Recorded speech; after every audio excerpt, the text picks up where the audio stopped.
The book you wish your parents had read. 나의 부모님이 이 책을 읽었더라면.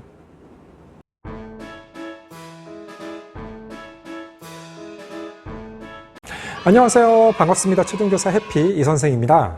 오늘은 제가 교육과는 상관없지만 정말 괜찮은 책 한 권을 소개하려고 합니다.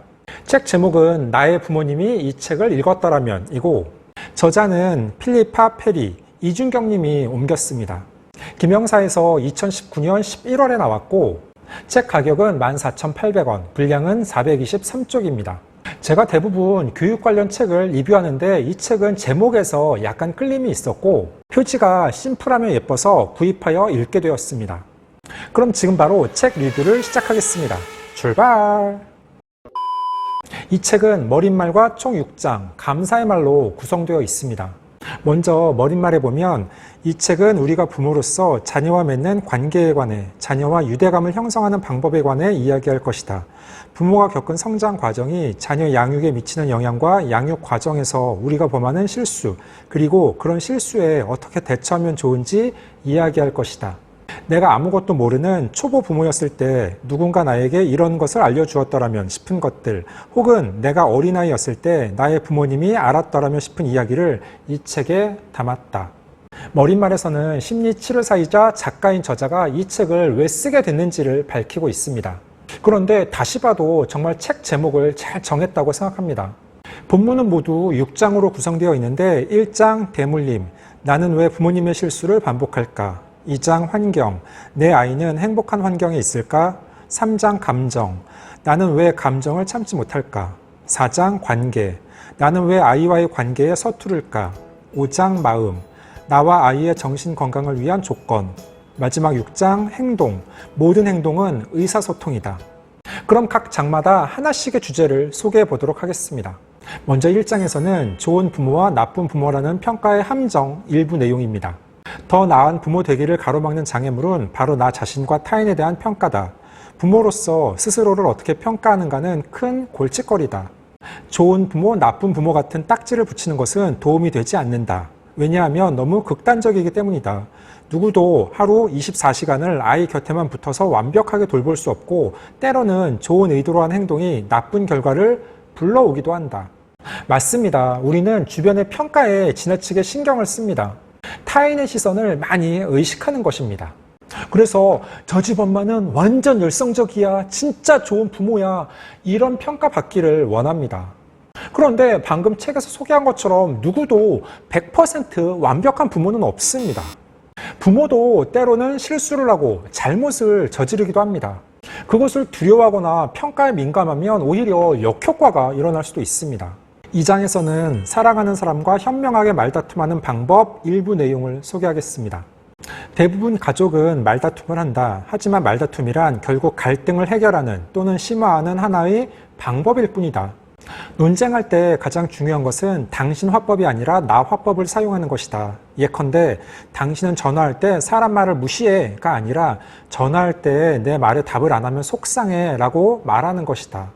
이건 초등 교과서에도 나오는 I 메시지, U 메시지 기법입니다. 즉 말을 할 때 너 때문이야, 너 때문에 되는 일이 없어, 이렇게 U 메시지를 사용하지 말고 나를 중심으로 이야기하라는 것입니다. 이건 지극히 당연한 말입니다. 특히 부모님들은 본인의 이야기보다는 아이의 잘못을 지적하고 혼내는 말하기를 주로 합니다.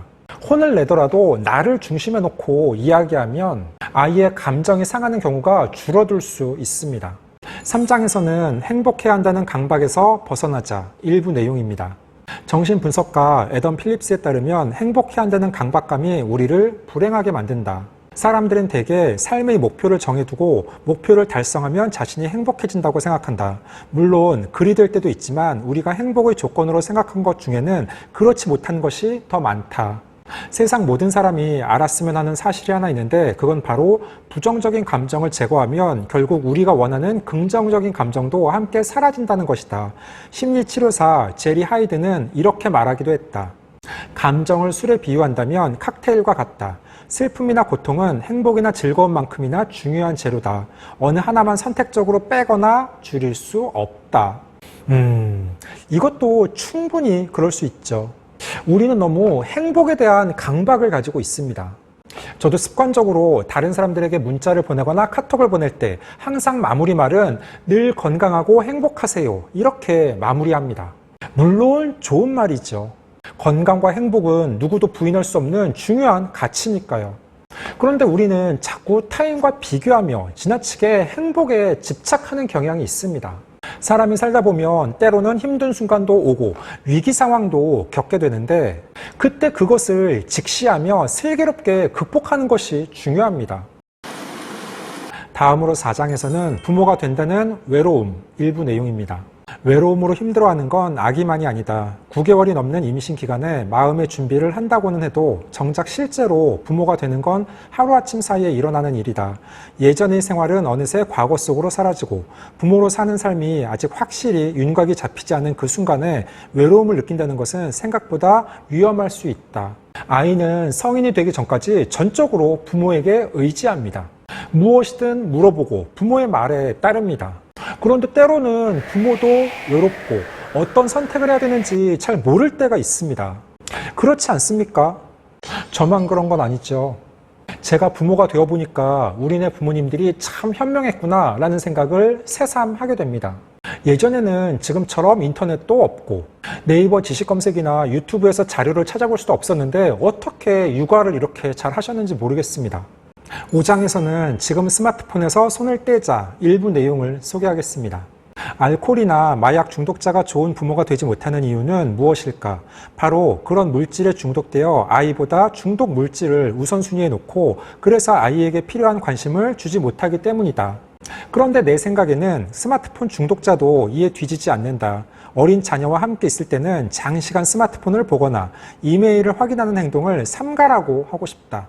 아마 이 내용에 대해서는 제법 찔리는 분들이 많을 것이라고 생각합니다. 아이들의 스마트폰 의존과 중독도 심각한 문제지만 부모님들 중에서도 깨어있는 순간에는 항상 손에서 스마트폰을 놓지 못하는 분들이 의외로 많습니다.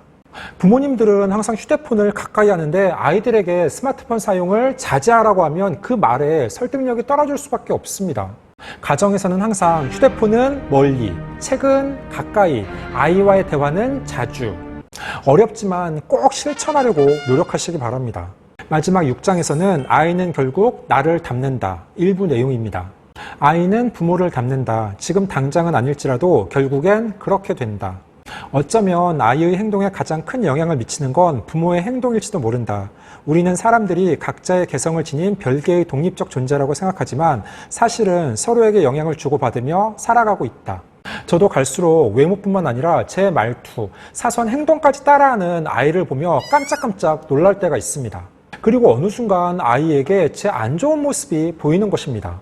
그럴 때면 아이에게 화를 내는데 그게 바로 제 모습이기도 합니다. 아이는 부모의 거울입니다. 쉽지 않지만 항상 말과 행동에 신중하고 조심할 필요가 있습니다.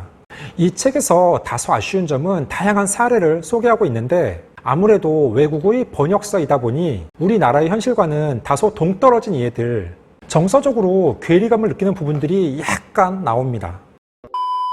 15초 요약!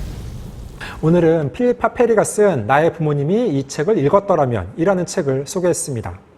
저는 초등교사이고 초등학생 아들을 키우다 보니 제가 예전 학교 다녔을 때의 생각을 많이 하게 됩니다. 그리고 그때 담임선생님은 어떤 마음이셨을지도 생각합니다. 그때는 보이지 않던 것들이 지금은 보입니다. 아마 제 아이도 나중에 어른이 되면 지금의 저처럼 생각할 때가 분명히 있을 것입니다. 성인이 된 아이가 부모가 돼서 그때의 부모를 원망하지 않기를, 저처럼 부모님께 감사하는 마음을 가질 수 있기를 바랍니다. 오늘 준비한 내용은 여기까지입니다. 앞으로도 꾸준하게 독서를 해서 교육과 관련해서 괜찮은 책이 있으면 꾸준하게 소개하는 시간을 갖도록 하겠습니다. 이상 초등교사 해피 이선생이었습니다. 안녕.